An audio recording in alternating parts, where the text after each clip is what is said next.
Welcome to Wednesday Night Live. We're glad to see everybody here. This is a class that we want you to ask questions. If you don't understand something, make comments. It's a class where we learn from each other. And I learn from your outview, and hopefully my outlook helps you some, and together we come to some truth. So please feel free to make comments. Last week, we began by looking at trials. And trials are those spots in our life that God uses to make us grow and be different. And we looked how good they were. Tonight is going to be different in that James is going to talk about temptation. What's temptation?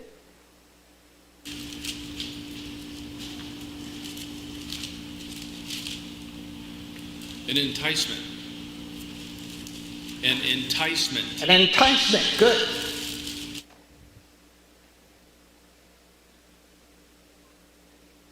If you move over here, I'll call on you, so you got to be careful. What is temptation?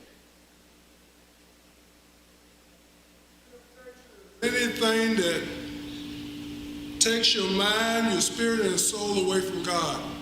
Take your mind, spirit, and soul away from God. Oh, that's good. That's good. Can you give me an example?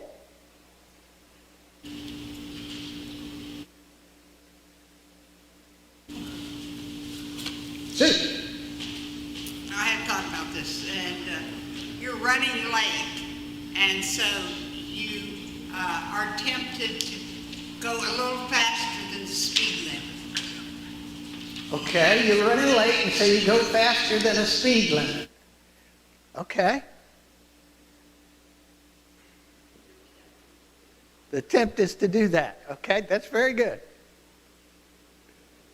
Diet, you're on a diet, and you're tempted to eat that nice triple layer chocolate cake slice. You're on a diet and you're tempted to eat that nice triple layered chocolate cake. Yeah. Oh, yeah. Ooh, that's not just breaking a diet, that's busting it wide open.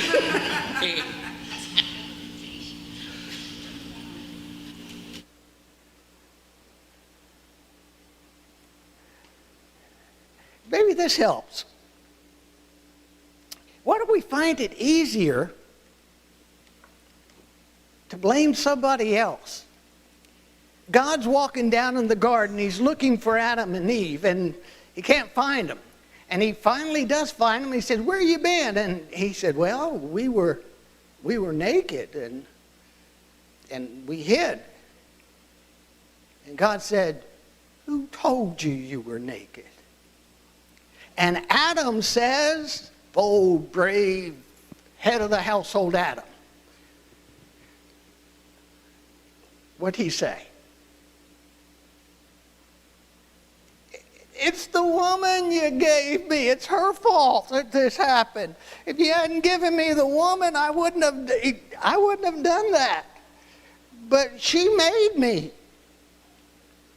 And then he says to Eve, "What have you done?" And Eve says, "It's the serpent that made me do it. He suggested it. It's all his fault." And the serpent looked around. There was no one around to blame. Now, does that happen today? I was asking over the Facebook about why people do that. And the two answers that I got were both the same. People are ashamed to admit they failed, that they did something that was wrong. In the counseling office, I get this all the time, that somebody loses their job and it's the boss's fault. And if it's the boss would come in, he would probably say the guy didn't come into work for 3 weeks. Or if it's a husband-wife thing, they blame each other. If they would just change and be different like I want them to be, everything would be fine. We do that a lot.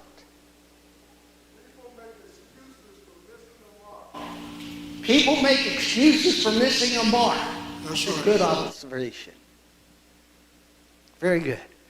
Oh, Go ahead. check. Go ahead, Sue. Oh, I was just gonna say, the policeman stops us and we say, I was gonna be late for my doctor's appointment. I had to get there on time, or he wouldn't have seen me, or, some excuse. We blamed it on somebody else. Yeah, but you didn't make a quote of that, did you? Chuck. It's accountability. And it's interesting the way it works. Because as reticent as some people are to accept responsibility and accountability for when they did something wrong, they're willing to step up when something goes right and say, I made it happen. Yeah. They take the credit, they just don't want to take the blame. Good. I've got this in 3 versions. Now, if you came into the class, you should have a sheet with all 3 versions on them. This is for those at home. When tempted, no one should say, God is tempting me, for God cannot be tempted by evil, nor does he tempt anyone. But each one is tempted when by his own evil desire he is dragged away and enticed. Then after desire has conceived, it gives birth to sin, and sin, when it's full grown, gives birth to death. Don't be deceived, my dear brothers. Every good and perfect gift is from above, coming down from the Father of the heavenly lights, who does not change like shifting shadows. He chose to give us birth through the word of truth, that we might be a kind of first fruits to all he created. That's the NIV. It's known for its readability. Now the ESV is a little different. It's known for its accuracy. And so it reads a little rougher, but some people prefer it. Blessed is the man who remains steadfast under trial. For when he has stood the test, he will receive the crown of life which God has promised to those who love him. Let no one say when he is tempted, I am being tempted by God, for God cannot be tempted with evil, and he himself tempts no one. But each person is tempted when he is lured and enticed by his own desire. Then the desire, when it is conceived, gives birth to sin, and sin, when it's fully grown, brings forth death. Do not be deceived, my beloved brothers. Every good gift and every perfect gift is from above, coming down from the Father of lights, with whom there is no variation or shadow due to change. Of his own, he brought us forth by the word of truth, that we should be a kind of first fruits of his creatures. And then the New Century Version, understandability is its big thing. When people are tempted, they should not say, God is tempting me. Evil cannot tempt God. And God himself doesn't tempt anyone. But people are tempted when their own evil desire leads them away and traps them. This desire leads to sin. And then the sin grows and brings death. My dear brothers and sisters, do not be fooled about this. Every good action and every perfect gift is from God. These good gifts come down from the creator of the sun, moon, and stars, who does not change like shifting shadows. God decided to give us life through the word of truth, so that we might be the most important of all the things he made. When people are tempted, they should not say, God is tempting me. Evil cannot tempt God, and God himself does not tempt anyone. What is he talking about?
Some of you want to rest right now.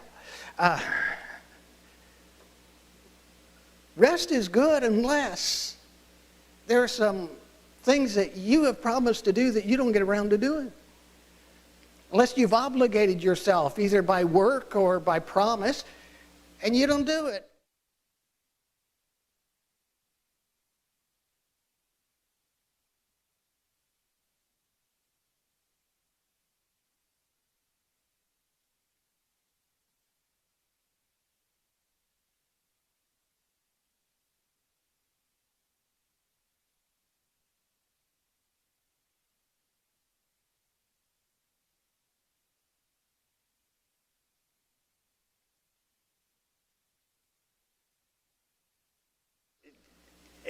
It's for one of our class. I thought of it whenever I got there.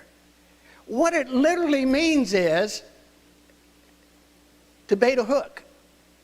It's a fishing term.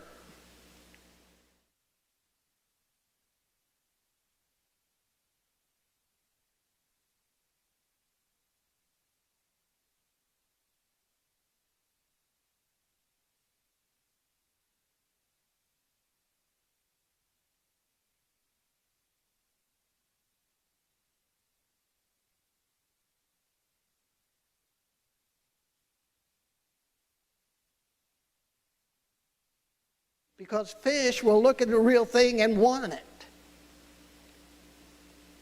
And that's what he uses to describe temptation. It comes out and it entices you to want something, but you don't realize there's a hook underneath. That hook underneath drags you away. And when it drags you away, it ends up in things that you do not want it to do. Okay, good.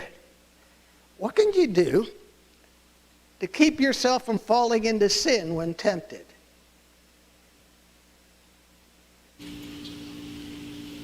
Go to sleep. Go to sleep. I didn't hear it. Go to sleep. Go to sleep. Thank you. Now we've got our loudspeaker working. Go to sleep. I didn't have that on my list of things, but it's a good one.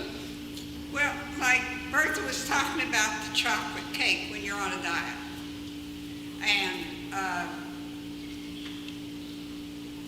my only way to keep from giving in to those temptations to eat those things that aren't on my diet is not to have them in the house. Okay, so if you're on a diet, you just don't put them in the house, and that way you won't eat them. Right, so you've got to stay away from things that tempt you. Okay, very good. Now, you could see chocolate cake all day long and it wouldn't tempt you at all. Not at all.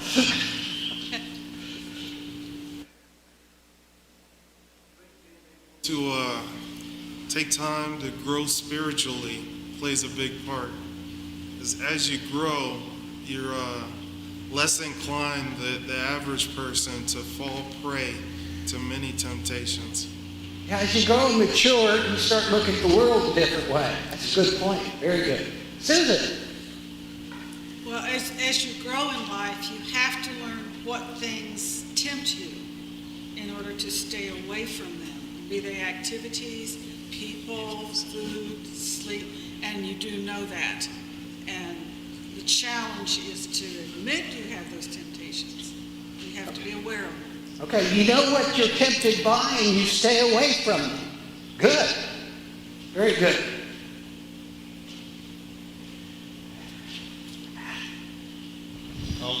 I'll add in there.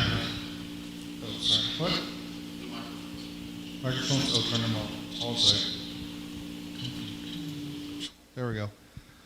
There's one verse don't remember which is, but you'd be better off plucking out an eye than being led into sin. It's quite a price to pay, but it's still cheaper than death. Yeah. Matthew chapter 5. Yeah. Now he goes the step further. After you've been tempted, after you've been lured away, that was a pun on lured, it gives birth to sin. And when sin is full grown, it gives birth to death. The New Century Version, this desire leads to sin, and when sin grows, it brings death. Now, I was a little concerned when William brought up Bathsheba. It starts out in a unique way. David is in Jerusalem. You say, well, where else would he be? The time of year is the time of year kings go to battle. David should have been out of town. He wasn't out of town. And he can't sleep. And so he goes up and starts walking on the palace roof, and he looks out and he sees a woman bathing. She's taking her bath, which is it's the place that women take baths at night. A lot of people want to blame Bathsheba for this. She's just doing what she should be doing. And David could have get away from it. How could David get away from this temptation? Oh, come on. He could have said, oh, there's a nude woman taking a bath. Instead, he says, oh, looky, there's a nude woman taking a bath. There are other ways he could have gotten away from it.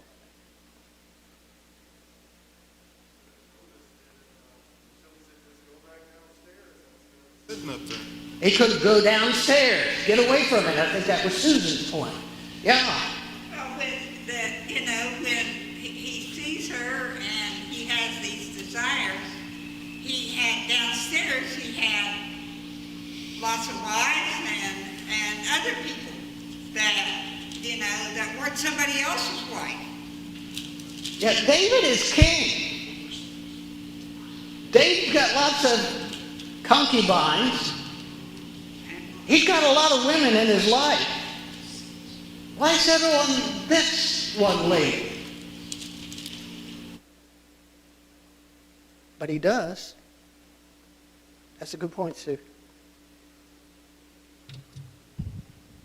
Online, it came from a couple slides back, but anyways, Raina talked about do what Joseph did in Genesis, run. Run. So run away from the temptation. And Heidi said that we can pray when we're tempted. And she has a story about how she used to pray in the bathroom. She had a boss that was abusive to her. So to stay away from the temptation for her to be abusive back. Okay, very good. Both good answers. Both answers are very good. This is what David does. He goes downstairs and he said, who is that woman that was on the roof? He doesn't know her name. He doesn't know much about her, so he sends out spies to find out about her. And they come back and say, that's Bathsheba. She's the wife of Uriah the Hittite, one of your main sources and one of the most loyal men to you. Now, David thinks Uriah's gone. Nobody's there to catch him. So he ends up sleeping with her, and he thinks he gets away with it until she comes and says, I'm pregnant. Now everybody knows it's not Uriah's. He's off in battle.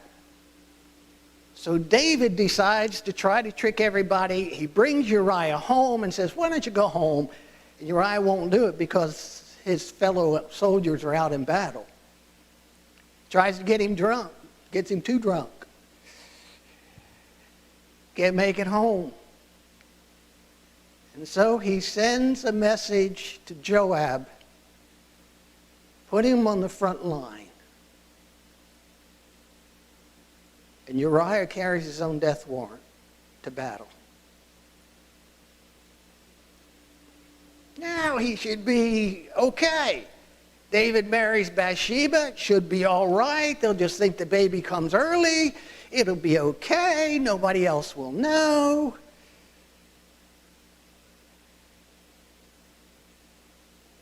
And when the baby comes, David's really happy. Nobody does know. Everybody thinks it's the king's kid.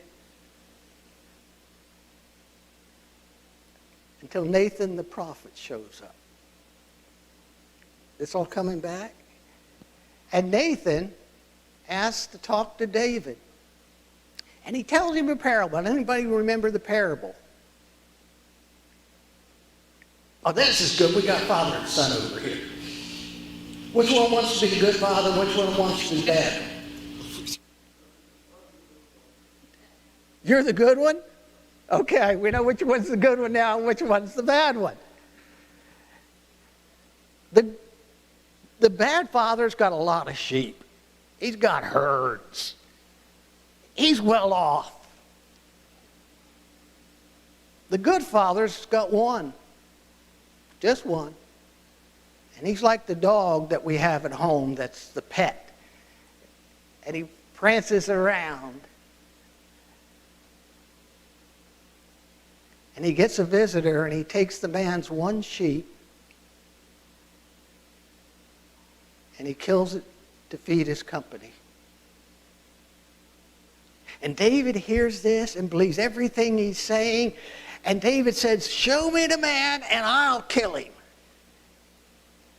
And Nathan points at him and said, David, you're the man. And here's what's going to happen. The baby is going to die.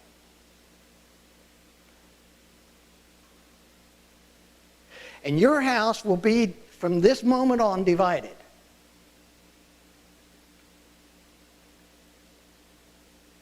Amnon is David's son. He has a daughter named Tamar. And Amnon thinks Tamar is the most beautiful thing he ever laid eyes on. So he seduces her, and that's being nice. And David should have done something, but he didn't, so a guy named Absalom does. And he kills Amnon. Now David's out to get Absalom, but he's really not chasing him too hard. And after he's away for a long time, he comes back and he grabs hold of the horns of the ark and pleads for forgiveness. David doesn't know whether to forgive him or not, and finally gets the advice, he's been punished enough, just let him go home. But while he goes home, he is soon elevated to be one of the wise men of the gates of the city. And he says things like, David's really taxing you a lot. If I were king, I'd reduce your taxes. You know, David's leading us into a lot of wars. If I were king, we'd have peaceful times. And he spreads this to the point that people start believing him. And David has to leave.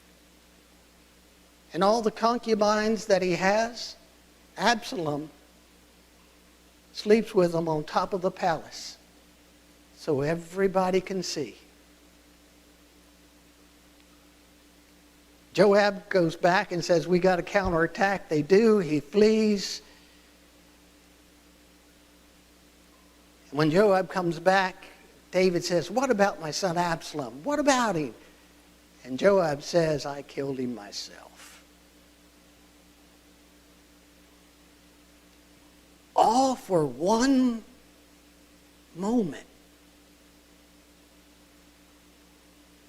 that he thought would be great and nobody would find out.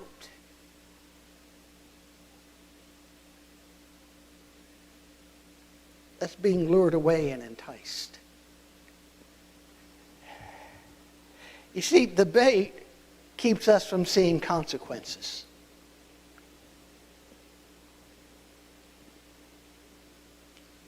It's easy to say, if I were David, I would have seen consequences.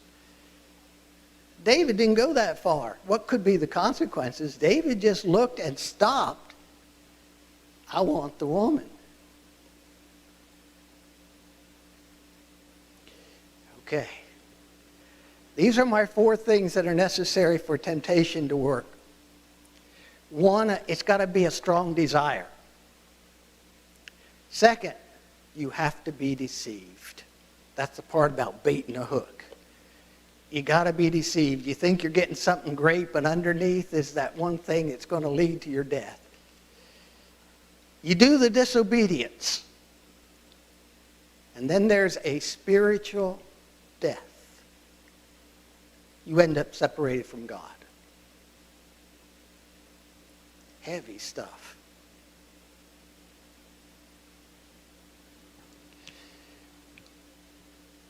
What do you think he could have done instead? What could David have done instead of sleeping with Bathsheba? We had some of these. Could have gone down.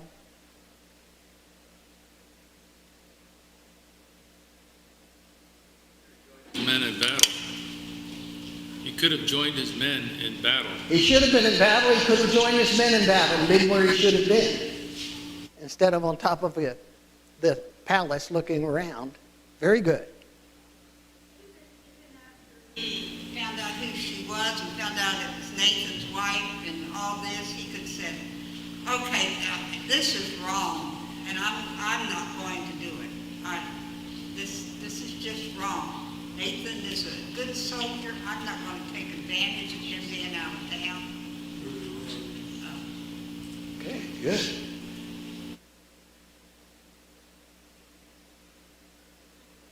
That the women put up some kind of shelter when they're bathing on the roof. They could put up kind of shelter. Well, they don't think man's awake yet. He's not supposed to be up on the roof. I think that's he should have went to sleep. I remember my dad told me whenever I'm so upset with somebody, I want to hurt them, or I just was upset about a situation or environment, wrong environment I was in. He told me just go to sleep. It'll be better in the morning. Okay, take a nap and see if it's better in the morning. Good.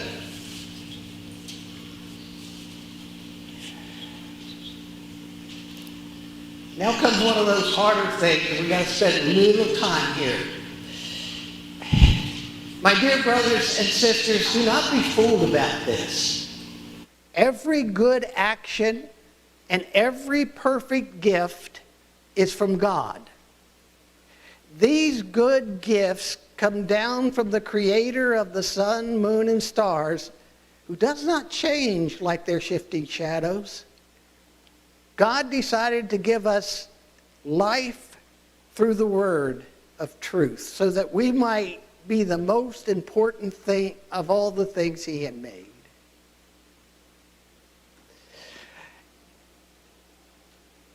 I think the NIV is a little better. Don't be deceived, my dear brothers. Every good and perfect gift is coming down from the Father of the heavenly lights, who does not change like shifting shadows. He chose to give us birth through the word of truth, that we might be the first fruits of all he created. Now, the reason I have that coming down from the Father is what it talks about in the original language is it's a continuing thing. God doesn't send us one thing down and say, well, he's had his one thing for the year, and it's a continuous thing. And he's saying one way to really overcome temptation is look for the good things you got. What's right in your life? How can you help the people that are there and the people you love? And who's it going to disappoint? And if God's given you all this that is in your life, that are good gifts, appreciate the good gifts. So the first thing is to remember God gives only good gifts, but he gives them continually. Second, he does not change like shifting shadows.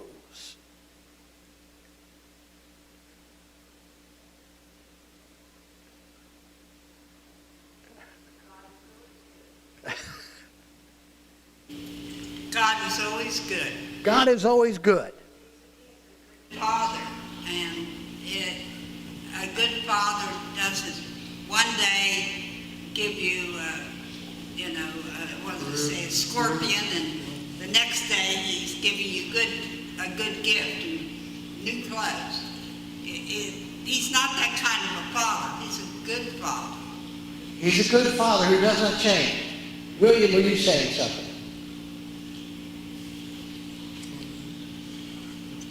Were you saying something? I just thought I heard. God loves us, and he's going to provide for us. Therefore, he gives us that wisdom from above so that we can continue to be in him and be blessed by him. It's there. Okay. Yeah, he's got the wisdom, and he's good. He chose to give us birth through the word of truth, that we might be a kind of first fruits of all he created. The biggest gift is salvation. And we don't have salvation unless God gives the words of truth as taught through Jesus. Our salvation's a gift. And to remember that. And our God doesn't change. He won't be, that was Sue's point, I think. He won't be miserable one day and nice the next. He doesn't change. He's always good. Okay, any questions on what we've studied?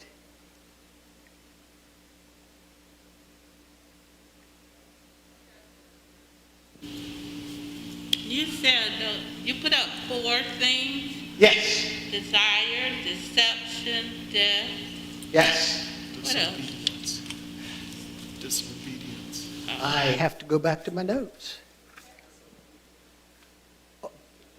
Disobedience before death.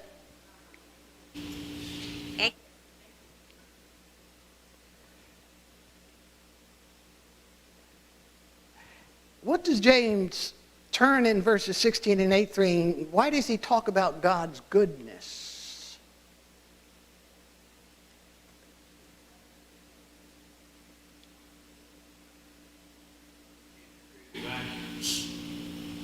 You can't create a You can't vacuum. say, this is what you need to stay away from. You need to say, this is what you need to go towards. You can't just say, don't do this, don't do this, don't do this. The contrast is to say, don't do that, do this. That's why I call it a vacuum. A vacuum won't say a vacuum. You'll fill it with something, Yeah. If you don't fill it with God's stuff, you're going to fill it with your own stuff. Very good. That's better than the answer I have. Very good. God is filling in the gap. We as humans, if we get one side of a subject, sometimes if we getting words here and there, we fill in the gap. So God said, hey, I'm not going to give you that opportunity. I'm going to tell you who I am, what I'm doing, and how it's going to benefit you. Okay, very good. Thank you. When I was growing up, my grandmother had a saying, don't tell kids not to put beans up their nose. Because the one thing they'll do is put beans up their nose. I grew up, when I first was introduced to Christianity, with a bunch of things that you didn't do. You didn't go to movies, you didn't have parties, and you didn't drink, and you didn't, and you didn't, and you didn't. And it was just a long list of didn'ts. I'm enough of a rebel that if you tell me I can or I shouldn't, I probably will. It's just not something that you can control whenever you hit it. And that's the vacuum that I like so much. The vacuum draws you in, and so if you have a bunch of didn'ts and you don't look at the blessings you got, then you're hurting. Things that he did tell us not to do were for our benefit. And if we trust him as being a good God, as being a good Father, that's always looking out for our best,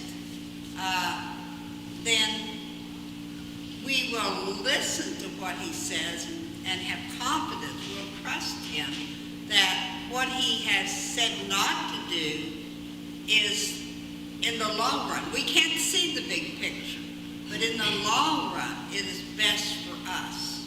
Very good. Very good. We've got to be able to see exactly what's in front of us.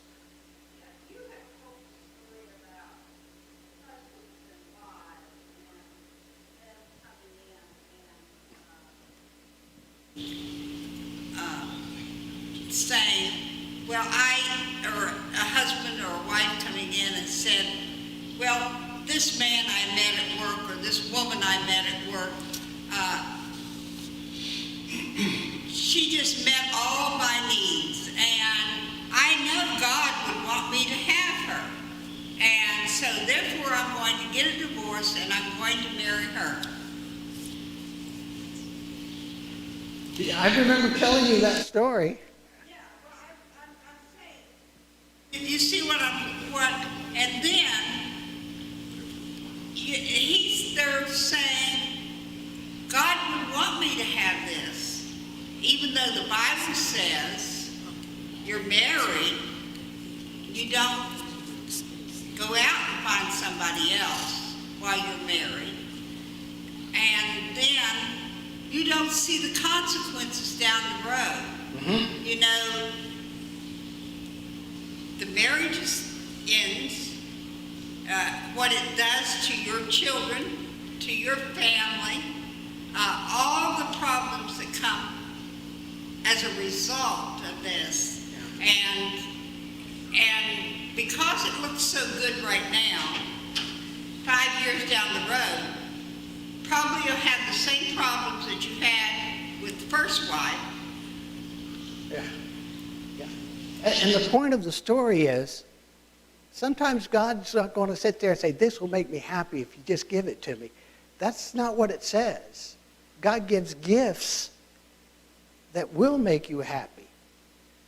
But if you say, I'm really not happy, that's on you. That's not on God. And if you start looking for things that'll make you happy, things outside yourself won't. You've got to determine to be happy where you are. It's a good point. Thank you, Sue. Anybody else? Oh, Matt. Well, I've been sitting back here listening tonight, and I think a good parent obviously is concerned about the happiness of the child, but they're more concerned about the health of the child. You know, I think sometimes we confuse healthy with happy. In our spiritual walk with God, we expect things to work out in a good, positive way for us because we're trying our best, striving to follow the Lord. And you know, that's definitely not something I read too often in the Bible, that this guy just decided to follow the Lord and everything started to work out for him. Going a little bit further back, the hardest part, I guess, for me to put my head around at times is God is in control. He is the control. So people tend to blame him for temptation because, well, that Bathsheba didn't have to be on the roof. If God is in control, right? Bathsheba didn't have to be on the roof, and that's how people do it, right? David's desire didn't come out of nowhere. He had many wives, many concubines. He was used to many women. What's one more? I think it's those two things working together where God is in control, but everybody still has a choice and everybody still has their own desire. And just because God is in control, he's not going to stop you from making a choice that's going to affect somebody else or get rid of a desire that you have. You have to go through that yourself. I guess that's everything I've been thinking about back here. Susan. In David's temptation, part of his punishment wasn't just because of what he did. His punishment was because the law was, if you did this, your punishment was death. And so that's what he was circumventing. The law written in the Ten Commandments, the law said that. That's why his punishment was so severe. It wasn't just that he was tempted. It's what he did was to not get the punishment. He thought he was getting away from the punishment for her and for him. Yeah. And we often don't even bring that up. Yeah, you're right. You're right. If you look at the apostles, take the Apostle Paul. His life was not exactly a bed of roses after he decided to follow Christ. And that's because there are two forces in the world. Sometimes when we say God is in control, we think he's got this fist of control. Satan's been beaten, but he's mad as fire about it. And when he's mad as fire, he goes after God's people. So sometimes it's not that you are not living a good life. Sometimes there are other forces who have other people who just won't let you go. I was asked when 9/11 happened, why did God allow those planes to fly into the towers? God wasn't the pilot in those planes. There were people who did not have our Christian concept of life and goodness and a God who wants to bless people. They had a God of terror, and they used it. Does that make sense? There are two forces, and two forces are still battling it out even though the battle's over, because God has disarmed everything that happens to Satan.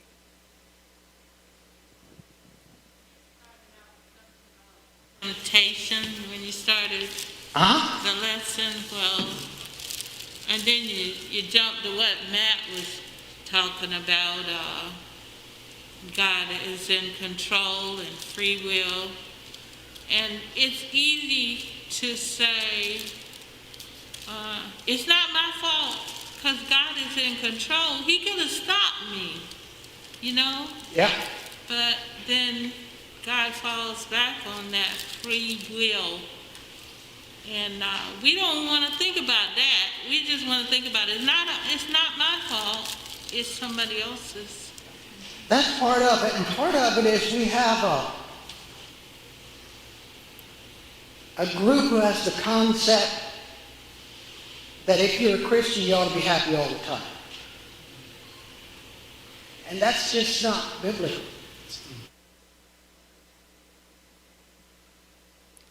Sue.